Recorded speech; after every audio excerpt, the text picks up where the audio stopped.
Hello, amazing souls. Welcome to the Soul Vibe Insights Podcast, a show to demystify the soul, intuition, and the Akashic Records. We know a thing or two about the ups and downs of being on a spiritual growth plan and how to find the higher perspective, even when it seems like there isn't one. I'm your host, Matty Hollingsworth. And I'm your host, Emily Pearl. We've been professional intuitives and energy healers for over 20 years now. We believe each of us are on a unique path of growth and learning, and our intuition is meant to be our guide. The problem is, most of us have never learned how to use it. That's where we come in, helping you discover how your intuition works and the lessons your soul has chosen to learn in this life is what we're all about. All right, y'all, let's jump right into today's show. Welcome to today's show. It's all about misconceptions about intuitives. Me and Emily are going to break down 10 misconceptions or myths that we've come across or heard from clients or friends or have dealt with in our lifetime that are just flat out wrong about what it is to be intuitive or what it means to possess the gifts of intuition.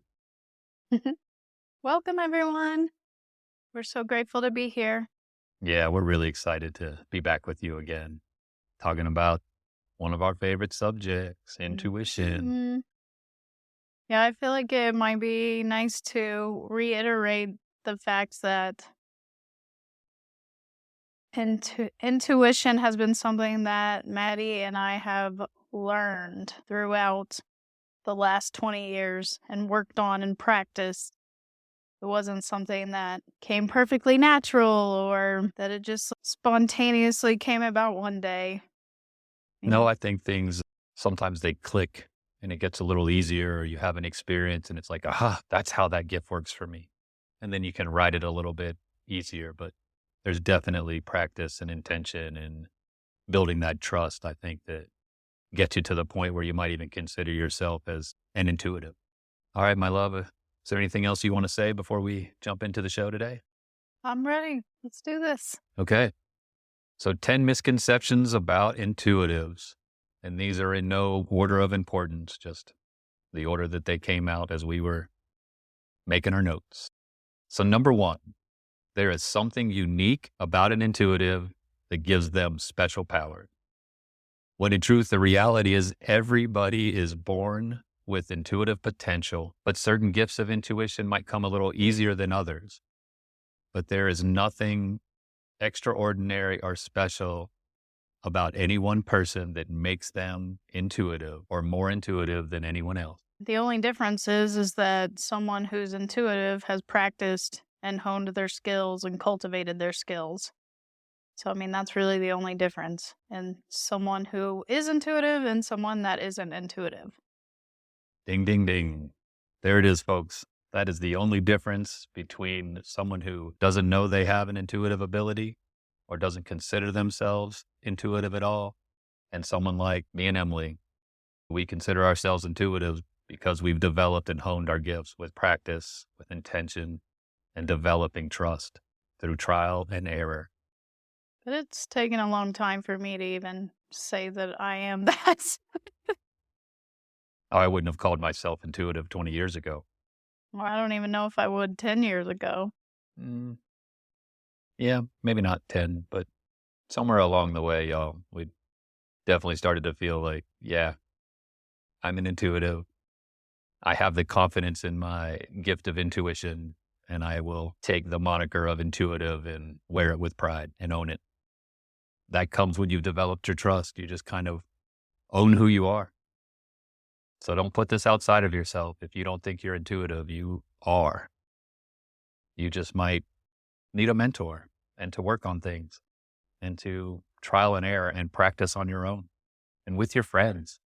Emily and I were lucky when we came into each other's lives. We were into energy work and intuition and started to play around, and we had each other to just geek out on this stuff with. So, the number 2 misconception about intuitives is that there's only one intuitive gift. When we do our Akashic record readings, there are actually 18 different intuitive gifts that we check into. We do consider empathic gifts a part of the collective of intuitive gifts, mainly because Empathic gifts are an extra sense knowing that doesn't require any input from the logical mind. So, an intuitive gift is when you are able to acquire information about something, someone, or even a place without any kind of logical reasoning for knowing what you know. Yeah, it's outside those five senses. There's no logical knowing. You can't touch it, taste it, smell it, hear it in the physical world. So you have an extra sensory knowing. We thought it would be fun today. We mentioned that we do check into 18 different gifts and we lump the empathic gifts in there as part of intuitive abilities. But we thought we'd break down the 9 intuition-based gifts and let you know from our research in the Akashic Records, the percentage of the populace on the planet that have these gifts and have developed them. So number 1, clairvoyance, the gift of seeing. Only 20% of the populace has this gift and has developed it and owns this gift. But again, everyone could have clairvoyance hits. Everyone has the potential to have some of that worked into their intuition gifts. It may not be their strongest one, but 1/5 of the planet so far has developed that gift as a strength. There's clairaudience, which is the gift of hearing. 25% of the populace has developed that as a strength. There's claircognizant, the gift of knowing, having divine data downloads, if you will, pop into the inner mind. 30% of the populace has developed this one. There's clairsentience, which is the gift of feeling into others. It is worth noting that an emotional empath, this gift works similar, except an emotional empath is within the energy field of the other that they can feel the emotions from, where clairsentience can feel across time and space and know what someone else is going through and feeling without being within their energy field. Only 15% of the populace has developed this gift as a strength. There's clairgustance, which is the gift of tasting. 15% of the populace have developed that. If you're a clairgustance gifted intuitive, you may taste something.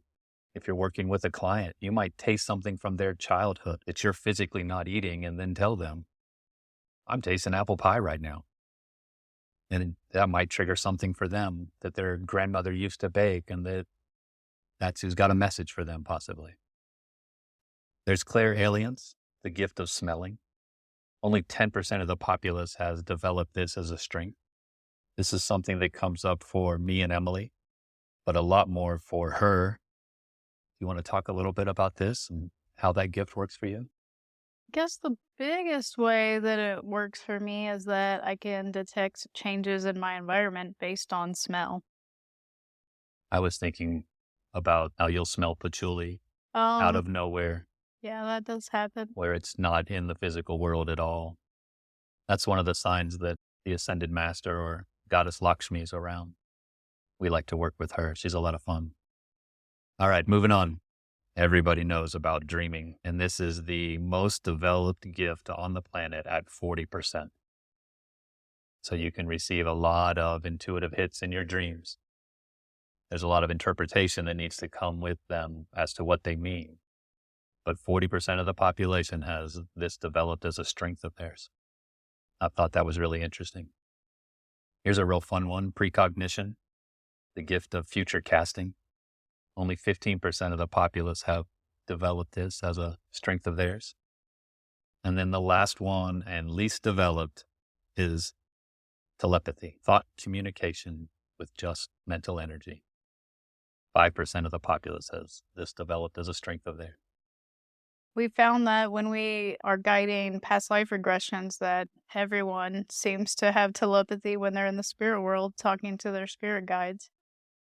It'd be interesting to look into that and see Yeah, that's true. if 100% of the population has that when they're in the spirit realm. Because, I mean, how many times have you been sitting there and you're like, oh, tell me what you're experiencing? And they're just getting all of this information at once. And they're like, I understand everything.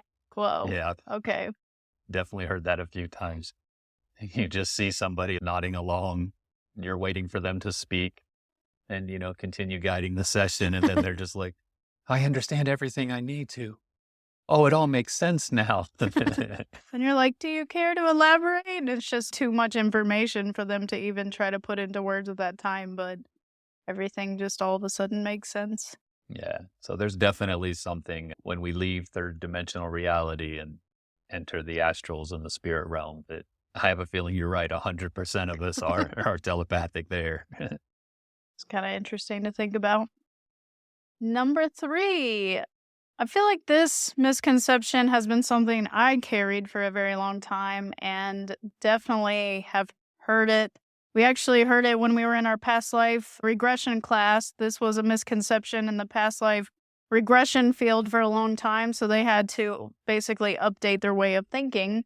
So, number 3 is being intuitive means being clairvoyant. Clairvoyance. I feel like clairvoyance was kind of an umbrella term for intuition for such a long time before there were the different categories that break it down. I remember, I wanted to be clairvoyant so bad. When I was 18, I would read books about intuition. I remember laying out in the sun. I loved laying out in the sun. And one of the exercises in the book to increase your intuition was to, while you're sunbathing and your eyes are closed, to try to visualize different colors. And I would try. I did all right. I could visualize a couple colors like with my eyes closed, but I was not that great at all the colors. Some of them are a little easier than others, but I just remember I wanted to be clairvoyant so bad. I do have clairvoyant visions here and there, but it's definitely not one of my strongest gifts. And it didn't come about until I started nurturing and cultivating my strongest gifts that the clairvoyance visions did come out. I absolutely agree with my own personal experiences. I too wanted to be clairvoyant. I wanted the movie projector in my head. I wanted to be able to share a vision with somebody, something palpable that would mean something in their life.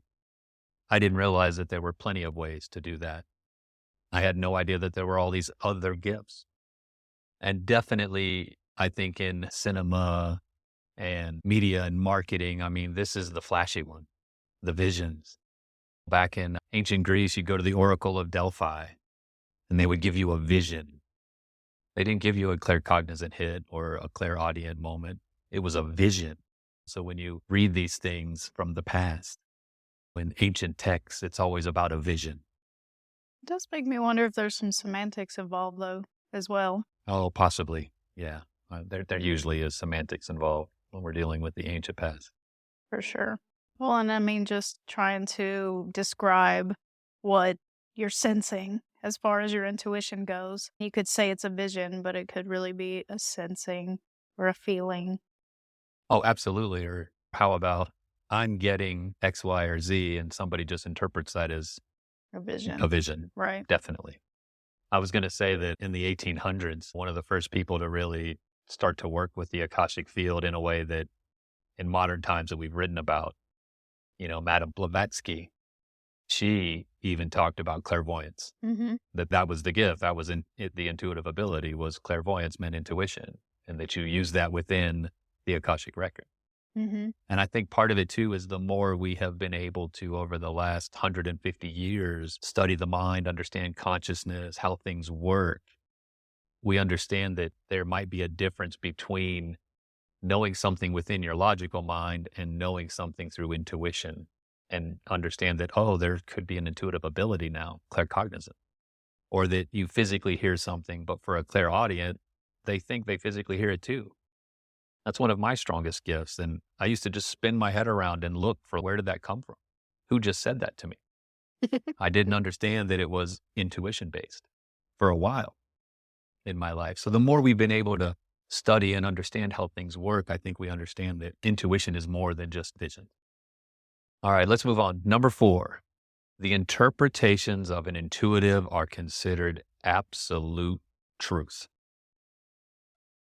This couldn't be furthest from the truth. Yeah, right. But it's not necessarily untrue either. Interpretations made by intuitives are, well, they're just exactly that. They're interpretation. And they can be right, but they can also not not paint the full picture of the truth because there's just so many probabilities out there and so many different ways of interpreting truth that could be right, could be wrong.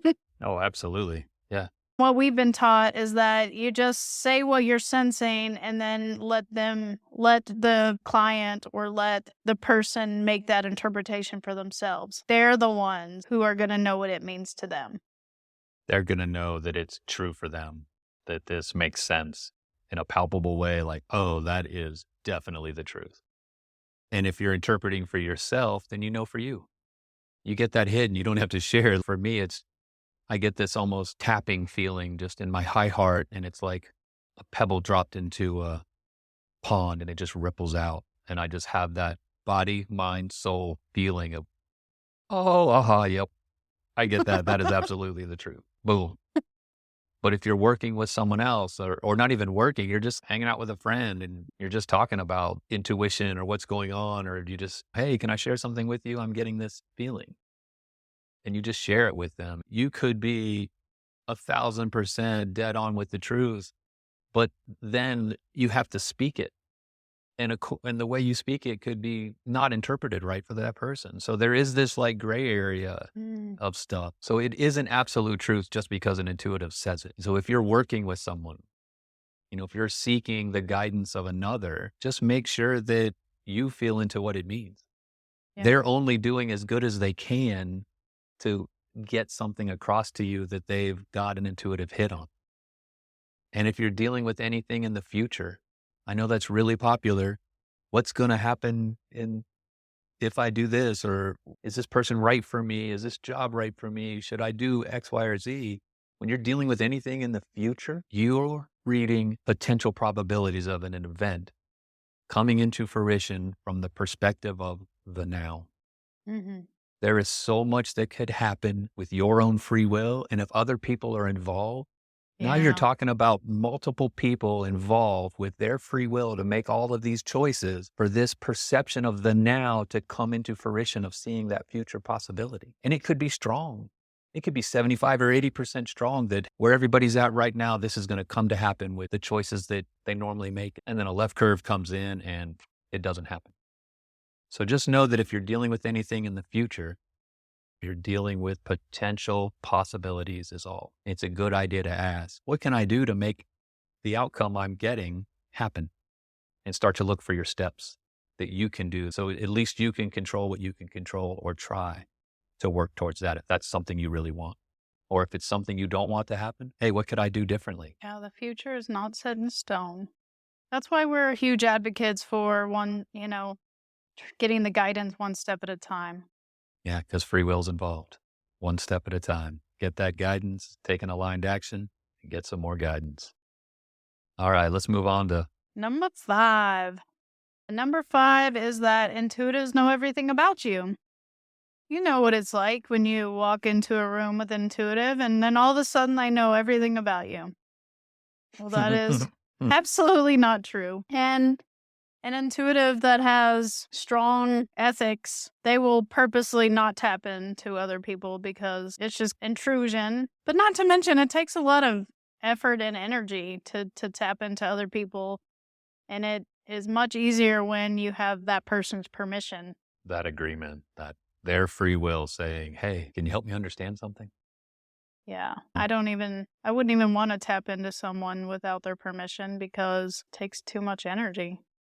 Oh, yeah. I never purposefully try to tap into somebody, but there is a bit of what you're broadcasting energetically. If you're ruminating in your mind or your emotions and you're just kind of like throwing that energy out there, someone who has receptivity and develop their gifts, they may pick up on things without trying to tap into as well. I mean, so there is not trying to tap into, but also at the same time, you're receiving things because the other human in your world is just broadcasting it energetically, whether they are conscious or unconscious of that. Yeah, so true. They're like vomiting up their emotional energy all over the place. It's kind of hard not to get spewed on. Yeah. Yeah. Gross. In most cases, by and large, when you're working with someone with intuitive abilities or you have them of your own, you're really, working towards the purposes of self-awareness or finding root causes to issues in your life or in that person's life that you're helping with, or whatever the reason may be. But it's reasonable to assume that you or they have access to this through the higher selves because this is a free will choice. You've got together to talk about something, to work on an issue. So obviously, there is going to be some knowing around this issue that would help the highest good of that person out or yourself. But it's not every minute little detail of your private life and internal world are going to be known Yeah, to an intuitive. definitely not. No, absolutely. Number 6. All right. Number 6, intuitives get intuitive hits all the time, 24/7, 365. That's just not true. Not at all. That would be exhausting. That would be so exhausting. Yeah, absolutely. And I mean, our last episode, we did talk about things that would be blocking your intuition, but the idea of getting intuitive hits all the time and just being tapped in all the time is a myth. Because most people's intuitions kind of work like there's ebbs and flows with your intuition, with everyone's intuition. And like we said, it just takes a tremendous amount of energy to get the intuitive hits.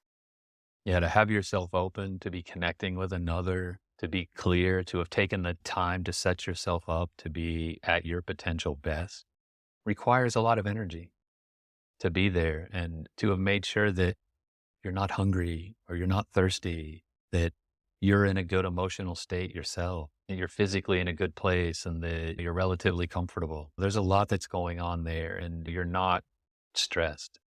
You don't have 5 of your own things that you're trying to deal with too that are taking up too much space to be able to intuit for others or even for yourself in those moments. So to think that someone who even has really honed and developed their gifts of intuition are constantly getting intuitive hits is just, and it's just not true. They're just not out there in that way. Well, and I think it's good to think about and reiterate the fact that we're here as humans having a human experience.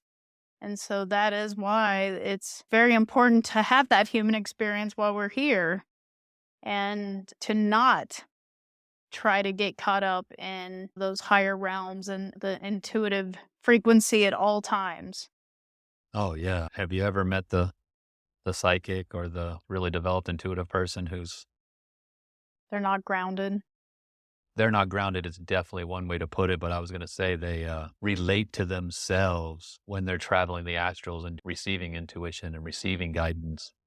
Or the Akashic record readers that they relate more to themselves when they're in the space of the records than when they're not, when they're back fully in their human self. Absolutely. They're not grounded. They're not fully living that human experience, which intuition's a part of it. Astral traveling can be a part of it. Going to the Akashic records is definitely a part of it. It's And about balance. It's about finding balance. balance, absolutely. But it's not even like there's one right balance for everyone. Everyone has their own level of balance. All right. So keep that in mind, Joe. It's about balance. It's not 24/7 intuition. All right. Number 7, intuitives have the answers for what you have to do. Ultimately, you have your own answers. They can help with that though. I think getting guidance from someone who has developed their abilities can be great. And I think one of the biggest reasons why it is helpful to go to someone for guidance is because they don't have attachments to the answers and to the outcomes like you do.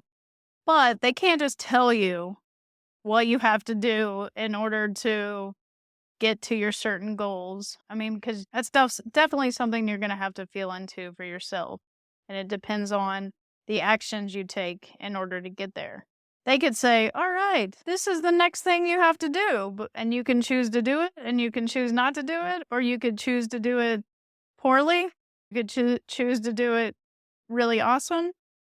It just depends on how well you do the action. Absolutely. Working with someone else can be really good. They can help validate things you're thinking about or onto. And I think Emily nailed the number one reason to seek guidance outside of yourself is attachment. You really want something a certain way and you're trying to figure out how to make that happen, that you can be blind to the actual steps to make it happen or to make something even better come into your life. So other people usually they're only attached to your highest good. They're not attached to your outcome. So that's a great reason to go seek guidance from someone else. But always check in with yourself. Don't That's always important. don't blindly just do what they tell you to do or what they think might benefit you the most. Make sure it feels good with you. Make sure it resonates. And if it does, give it your all. Do your best.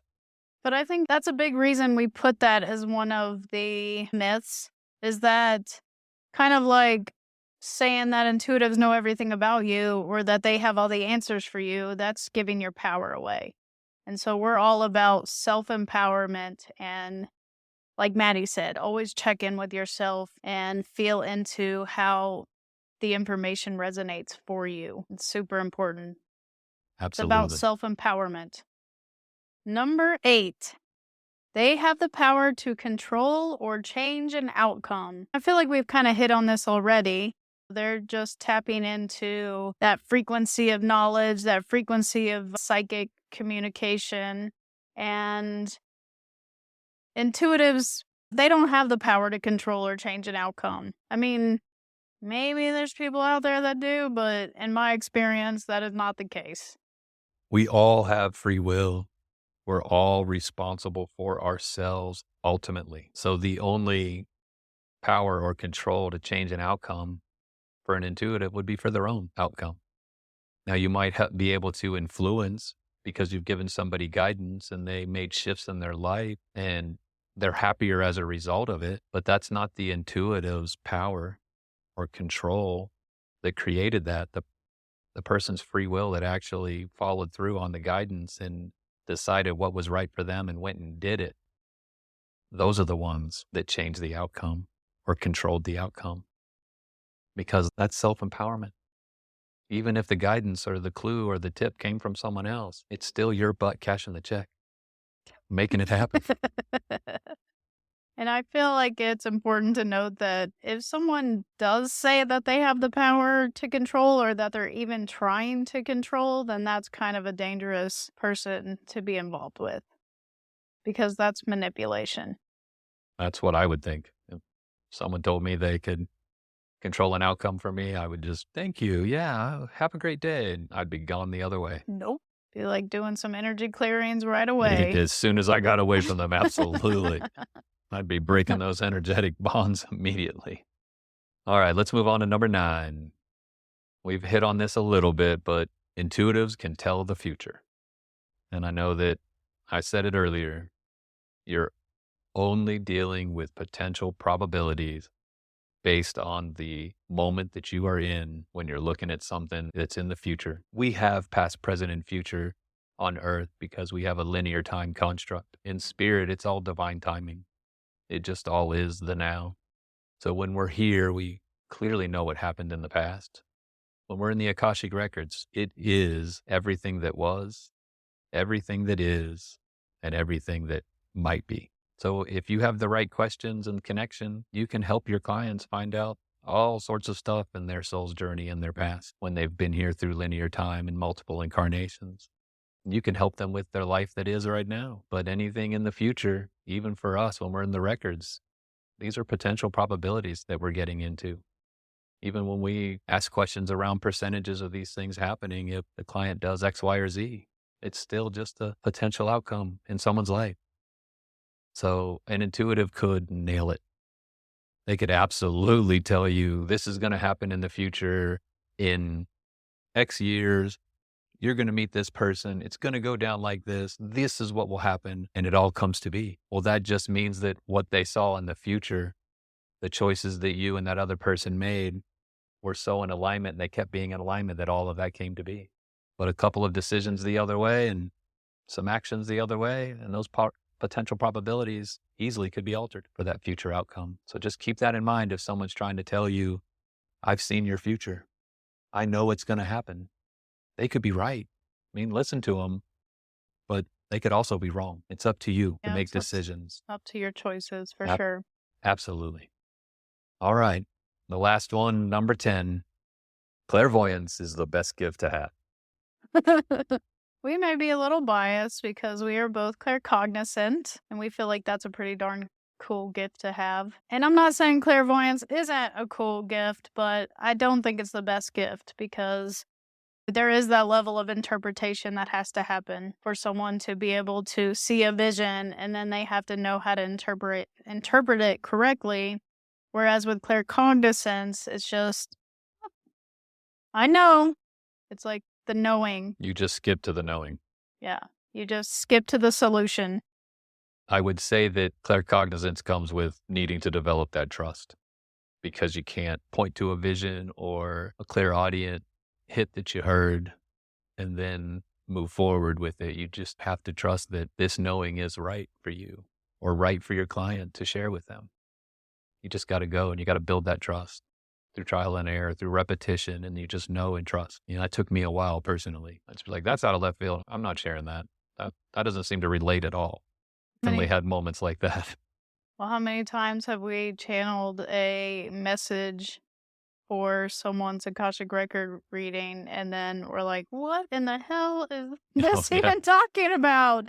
And then they'll be in tears, like, oh, that's what my mom used to say when I was little, or that's what my grandma said. Yeah. That's always super cool when we meet with our clients after they've got their reading and had a little bit of time to digest it. And then we go over the reading and make sure they understand the concepts and the information and everything. And, and there's always feedback coming in or what certain things mean to them, which is really cool. But those Well, channeled messages, they rarely make sense to us, but they always seem to just flow and make sense for them, which is super cool. well, I used to be so nervous about sharing them. Be like, oh gosh, they're gonna know. They're gonna know I'm a total fraud. And then it's like, I mean, literal tears. Like, oh gosh. That's happened quite a few times. Yeah. Well, especially early on, I definitely had some angst about sharing things like that I had channeled before I had a little more confidence in what I was receiving and stuff. Yeah. So, depending what your perspective is, I mean, clairvoyance may be the best gift in your mind, but we definitely think with the level of interpretation that comes with what you see, that it makes it it can be a difficult one to work with at Absolutely. times. And when you're working with a client and you're getting clairvoyance hits, it's kind of like how we're talking about when we get our claircognizance or we're channeling and you just share and let the other person decide what it means to them. So in that way, you don't have to do as much interpretation for them. All right, y'all. It was a lot of fun to break down 10 misconceptions that we've definitely come across in our intuitive work. And like I said, with clients, with friends, with mentors. Shall we go through them really fast again? Yeah, let's run over them real fast again. All right. So the 10 misconceptions or myths about intuitives. Number 1, there is something unique about them that gives them a special power. 2, there's only one intuitive gift. 3, being intuitive means being clairvoyant. 4, their interpretations are considered absolute truth. 5, intuitives know everything about you. 6, intuitives get intuitive hits all the time. 7, intuitives have the answers for what you have to do, always. 8, intuitives have the power to control or change an outcome. 9, intuitives can tell the future. And 10, clairvoyance is the best gift to have. Mhm. So that pretty much wraps up today's episode. Yeah, we had a lot of fun. We really appreciate you choosing to take your time with us as we rolled through these 10 misconceptions about intuitives. And actually, if you have any questions or if you have one to add, we would love to hear it. Yeah, definitely. Please reach out about that. And me and Emily would love to invite you because we are new to podcasting. If you're giving us a listen and you're enjoying the show, take the time to leave a rating and review for us. It would mean the world as we're getting things going here to have a little feedback out there for others and have some positive reviews going. It would Yeah. be one of the biggest ways you could help us out. Let us know that you are enjoying what we're doing. Yes, we would be so grateful. All right. Well, until next week, y'all take care of yourselves. Have a wonderful time. Bye for now. Bye, y'all.